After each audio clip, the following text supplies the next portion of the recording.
નમસ્કાર મિત્રો, મારી પીઆર ગુજરાતી ચેનલમાં તમારું સ્વાગત છે। રાજ્યમાં અકસ્માતની ઘટનાઓ બેફામ રીતે વધી રહી છે। ક્યાંક ઓવરસ્પીડ તો બેફામ ડ્રાઈવના કારણે નિર્દોષ લોકોના જીવ જાય છે, ત્યારે વધુ એક અકસ્માતની ઘટના બની છે। ધોલેરા ભાવનગર રોડ પર બે કાર વચ્ચે થયેલા અકસ્માતમાં 3 લોકોના કમકમાટી ભર્યા મોત થયા છે।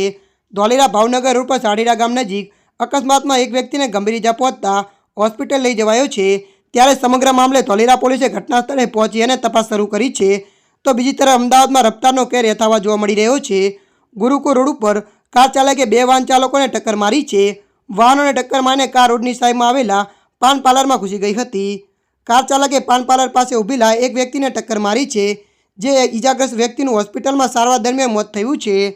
ત્યારે મિત્રો હાલ માટે આટલું, મળીશું નવી અપડેટ સાથે। જો તમને અમારો વિડીયો પસંદ આવે, લાઇક, શેર અને સબસ્ક્રાઈબ કરી નાખજો। ધન્યવાદ।